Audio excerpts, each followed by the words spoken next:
Hi everybody, welcome back to Living Between Paychecks Kitchen. I'm Oz, that's Jack. And we're doing something German today? German-esque.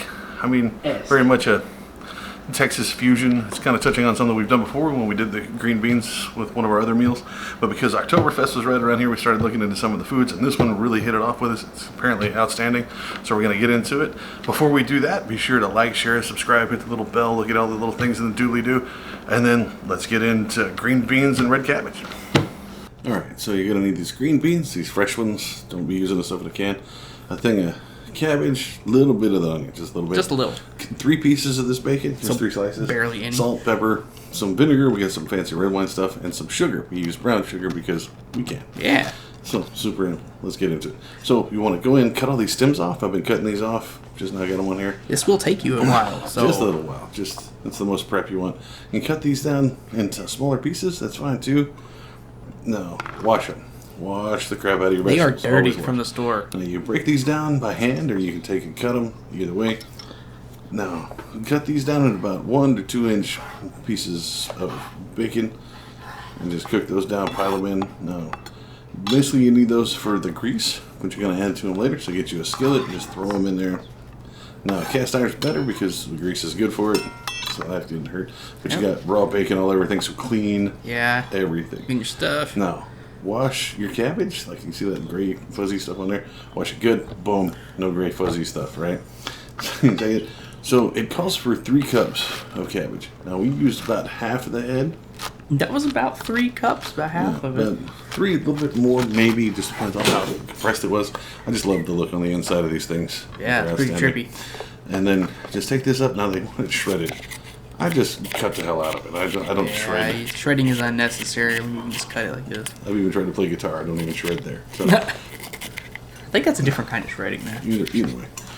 It's like the bank is always trying to shred my stuff. Whatever. So just take this. Ooh, I wonder if we can run it through a paper shredder. Ooh, that's like cheese grater. No, man.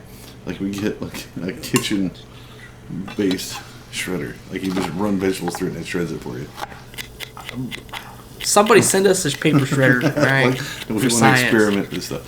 So you take that onion, you chop it up, mince it up, just try to get it as small as possible. But like I said, it's only like a third of a. Yeah, it's not a lot. No, you get your beans. Just wait until they get to boiling. So as they're boiling, cover them, turn them down to low, leave them. Now your bacon, you're gonna go ahead and start, and just in the skillet until it's crispy.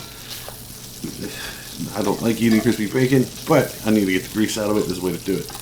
If you get that super cheap bacon, it's easier because you get a lot of grease out of it. Yeah. And once you get it to where it's cooked enough, go ahead and pull it off. All right, get your secret weapon, that paper plate with the paper towel on it. And it'll soak up most of that George Foreman fat. Then you get your teaspoon and half teaspoon salt and pepper, half a cup of the brown sugar, throw it in there, and then that vinegar. The red wine vinegar, and oh dear lord. Yeah, it's a cup of that vinegar. And it's nice, except it smells like horrible. It smells like you're cooking a wet dog, which is not good. No, it really does smell like that. It's Germanish food tends to have that smell. I've noticed. Tastes great, looks great, is outstanding, but smells horrible. Like while you're cooking it. Yeah, I've noticed German food tends to So stink. get your green beans, get those strained, cooled off, right? So you got this in here, and it's been cooking about 2 minutes. Go ahead and put your cabbage in it. Right, that's that whole 3 cups of cabbage. Put it in there. Make sure you got a skillet big enough to handle that kind of stuff. Yep. Take it in there, toss it around. Make sure that sugar and vinegar gets all over everything. That you don't have big chunks of cabbage in there. Let it cook. You're gonna let this cook for 5 minutes. Okay.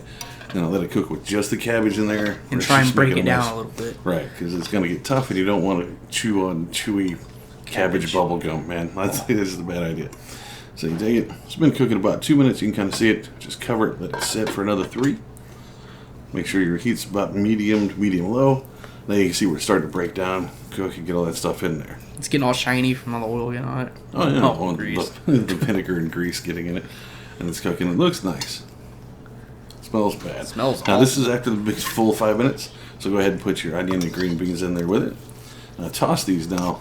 Be gentle, especially if you have a big ass, bunch of food and not a big skillet. Yeah. So get your spatula to it nice and slow like this, or you can get your spatula tongs. Spatula tongs, yeah. Spatula tongs for the win. and take those and just slowly turn them over. Make sure that you get that vinegar and the sugar, everything that's breaking down in there, all over everything. Now your green beans have already been boiling for about 5 minutes. Your green beans are cooked. Your cabbage is relatively cooked. Right. You need to get the onions going. Right. So you set that in there for another 3 to 5 minutes, and it's going to be good. And this is what it looks like when it breaks down. Again, it smells bad, whatever. But right when you're done, throw in the last of that bacon. Smells bad, looks great. And bacon. Kind of like me. Smells bad, but looks whatever. I think I'm the other way around. No I look bad and I smell good. Look, I smell like food all the time, but I look like this. So once you get that in there, let it sit for about 30 seconds with the bacon in there. Make sure it's all heated through, and serve it, and you're done. There you go. And you got this really nice Oktoberfest-inspired German dish that we were told about that we're really excited for. It costs next to nothing except for the bacon.